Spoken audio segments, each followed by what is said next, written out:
గురువుగారు, శనిగ్రహ దోష నివారణకై మనం నువ్వుల్ని దానం చేస్తూ ఉంటాం కదా, అలాగే నవగ్రహ దోషాలను తొలగించుకోవడానికి మనం చేసేటువంటి దానాలలో అంతరార్థం ఏంటి? ఇది కూడా అందరికీ పనికొచ్చేటువంటి ప్రశ్నకు సమాధానం బాగుంటుంది. మనం శనీశ్వరుని చూస్తే భయపడతాం. నవగ్రహములు మనను పరిపాలిస్తూ ఉంటాయి అని జ్యోతిష్ శాస్త్రం చెబుతోంది. మనందరం కూడా భారతీయులమే కాదు, ఇంకా ఇతర ప్రాంతాల్లో కూడా, ఇతర నాగరికతల్లో కూడా ఈ గ్రహముల యొక్క ప్రభావం మన మీద ఉండటం అనే దాని గురించి ఈ శాస్త్రం ఏర్పడి ఉన్నది. మనని వాళ్ళు అనుసరించారని, వాళ్ళని మనం అనుసరించామని వాళ్ళు అనుకుంటూ ఉంటారు. ఈ 9 గ్రహములు మన జీవితంలో కొంతకాలం ఉంటాయి. ఉన్నప్పుడు ఈ మొత్తం కలిపితే 120 సంవత్సరాలు అవుతుంది. అంటే ఇప్పుడు శని, ఉదాహరణకు శని 19 సంవత్సరాలు ఉంటాడు, బుధుడు 16 సంవత్సరాలు ఉంటాడు.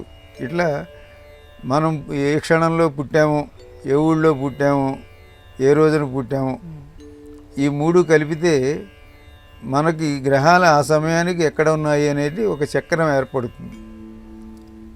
దాన్ని బట్టి మన ఏ రాశిలో ఉన్నాం అనేది 12 రాసులు, ఈ ఆకాశంలో ఉండే నక్షత్రాలన్నీ 12 రాసులుగా విడగొట్టబడ్డాయి. అవన్నీ గుంపుగా ఉన్నప్పుడు అది మేకలాగా కనిపించింది, మేషరాశి అన్నారు.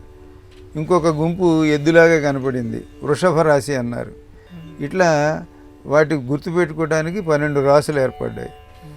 ఈ వీటిల్లో పెద్దగా ఉండేటువంటి నక్షత్రాలు గ్రహాలుగా ఉన్నాయి.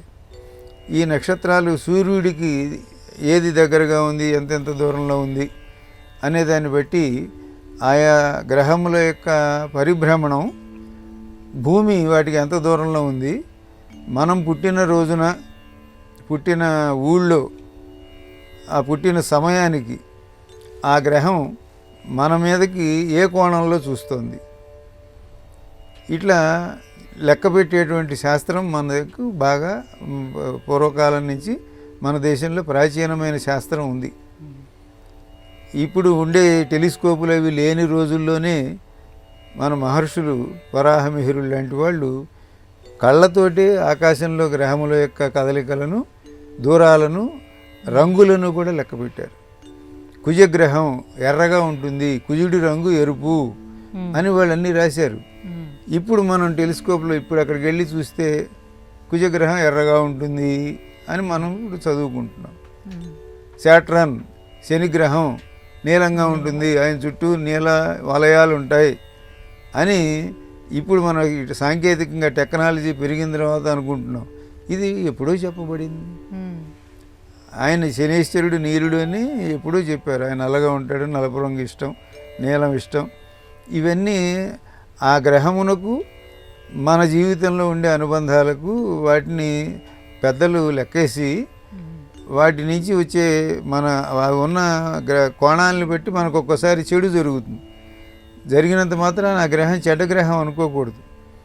మనకు చెడ్డ గ్రహం కొద్ది కాలం అంతే. అందువలన కాబట్టి శని అంటే వీడు శని పెట్టినట్టు పెట్టాడు అని అందరినీ శని శని అనుకుంటాం.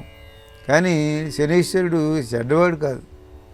ఆయన సాక్షాత్తు సూర్యుని కొడుకు, యముడి యొక్క అన్నదమ్ములు వాళ్ళందరూ. కాబట్టి శనీశ్వరుడు మనకు మేలు చేస్తాడు. ఏ విధంగా మేలు చేస్తాడంటే, నాకు ఏలినాటి శని పట్టిందండి అంటాం. ప్రతి వాళ్ళకి 7.5 సంవత్సరాలు ఉంటుంది, మళ్ళీ 22.5 సంవత్సరాలు అవ్వగానే మళ్ళీ వస్తుంది.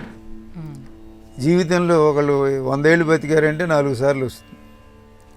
ఈ ఏలినాటి శని వచ్చినప్పుడల్లా మనకు ఎన్నో కష్టాలు వస్తాయని మనం అనుకుంటాం. ఆ కష్టాలు ఏమిటంటే, భౌతికంగా కష్టాలు అనిపించినప్పటికీ దానివల్ల లాభం ఏమిటంటే, అసలు నిజమైన చుట్టాలు ఎవరు నీకు అనేది తెలియజేస్తుంది. ఆపదలో నిన్ను ఆదుకునే స్నేహితుడెవడు, నీ దగ్గర నుంచి జేబులోంచి ఎత్తుకుపోయే స్నేహితుడెవడు, ఇటువంటివన్నీ కూడా ఆ 7.5 సంవత్సరాల్లో తెలుస్తాయి.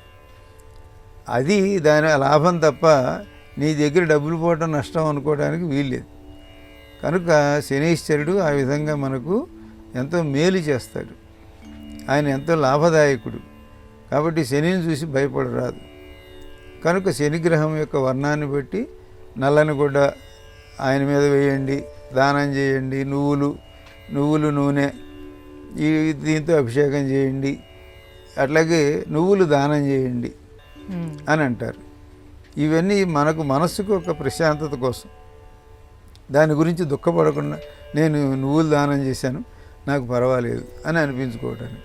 కానీ నిన్ను ఎవడూ శని నుంచి దూరం చేయలేడు. నువ్వు పుట్టిన సమయాన్ని బట్టి నీ గ్రహస్థితిని బట్టి నిన్ను శని నుంచి వేరు చేయలేరు.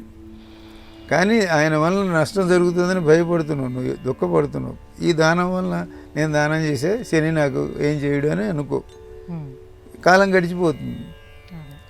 కాబట్టి కష్టం నుంచి గట్టెక్కడమే తప్ప, తట్టుకునే శక్తి పొందటమే తప్ప తప్పించుకునే శక్తి మాత్రం ఎవరికి లేదు అని శివుడి కథ కూడా చెప్తారు. శివుడిని నేను పట్టుకుంటాను శని అంటే నువ్వు నన్ను పట్టుకోలేవులే అని శివుడు అన్నాడని శివుడు పట్టుకుంటానన్నప్పటికీ ఆయన కైలాసం నుంచి వెళ్ళి ఒక మర్రి చెట్టు త్వరలో ఉన్నాడని, ఉండి కొంతకాలం తర్వాత బయటకు వచ్చాడని, చూసావా నువ్వు నన్ను పట్టుకోలేకపోయావు అన్నాడని, నేను పట్టుకుంటేనే కదా కైలాసంలో ఉండవలసిన వాడికి త్వరలో ఉన్నావు అని శని అన్నాడని. ఇట్లాంటివన్నీ ఎందుకు చెప్తారంటే మనం కూడా అంతే, మనం తప్పించుకోవటం కోసం అని కాదు, ఈ ఆయన్ని ఉపాసించడం వలన, ఆయన ఆరాధించడం వలన నువ్వు శనిదానం ఇంకొక వ్యక్తికి ఇస్తావు. కాబట్టి సమాజానికి నువ్వు మేలు చేస్తున్నావు, నీ దుఃఖాన్ని పోగొట్టుకోవడానికి చేస్తున్నావు. ఇత్యాది కారణాల వలన ప్రతి గ్రహానికి ఇట్లాంటివి, ఒకళ్ళకి ఈయనకి నువ్వులంటే ఇష్టం అనుకోండి, ఇంకో అంగారకుడికి కందిపప్పు అంటే ఇష్టం, కందులు ఇష్టం. కాబట్టి కందులు దానం చేయి, మంచిదే కదా. కాబట్టి ఈ కారణం వల్ల నీ భయంతో నువ్వు దానం చేస్తున్నావు. అట్లాగే ఇంకొక ఆయనకి బొబ్బర్లు అంటే ఇష్టం, కాబట్టి కేతువు కోసం దానికి ఆ బొబ్బర్లు ఇష్టం. ఇట్లా నవగ్రహములకు నవధాన్యములు పెట్టారు. కాబట్టి కుజికేతు భయం అని కుజుడికి కేతువులకి కూడా మనం ఉలవలు దానం చేయటం కానీ ఉలవ పదార్థాలను ఉపయోగించడం కానీ చేస్తాం. ఇట్లా మనకి ఒక్కొక్క గ్రహానికి ఒక్కొక్క ధాన్యము, ఒక రంగు వస్త్రము, ఇటువంటివి దానాలు ఇవ్వటం అంటే నీకు ఇతరులకు ఇచ్చే బుద్ధి ఏర్పడుతుంది. లేకపోతే మనం ఎంత వాళ్ళమైనా పిసినారిగా ఉంటాం తప్ప మనం ఎవరికి ఇవ్వ బుద్ధి పుట్టదు. ఈ భయంతో ఇవ్వటం మొదలు పెడతాం. కాబట్టి దానం అనేది తప్పకుండా చేయవలసినటువంటి ఉత్తమమైనటువంటి ధర్మం మనకు. కనుక ఈ గ్రహములన్నీ కూడా మన చేత ఇటువంటి మంచి పనులు చేయిస్తాయి. కష్టాలనేవి సుఖాలనేవి ఒకళ్ళ కష్టం ఒకళ్ళకి సుఖంగా అనిపిస్తుంది తప్ప వాటికి ఏమీ ఒక శాశ్వతత్వం కానీ ఇవి లేవని అరణ్యంలో కూర్చుని పాండవులు ఉన్నప్పుడు ఋషులందరూ వచ్చి ఒక కథ చెప్పేవాళ్ళు. మేము ఇన్ని కష్టాలు పడుతున్నాం అయ్యా, మాలాగా ఎవరు పడ్డు, మీలాగా మీరు నలమహారాజు పడ్డాడు, మీరేం పడ్డారు అని వీళ్ళు ఇట్లా చెబుతూ ఉండేవాళ్ళు. కాబట్టి నవగ్రహాలకు దానం చేయడం మన లాభం కోసం, మన క్షేమం కోసమే. అందులో మనమేమి దుఃఖపడవలసిన అవసరం లేదు.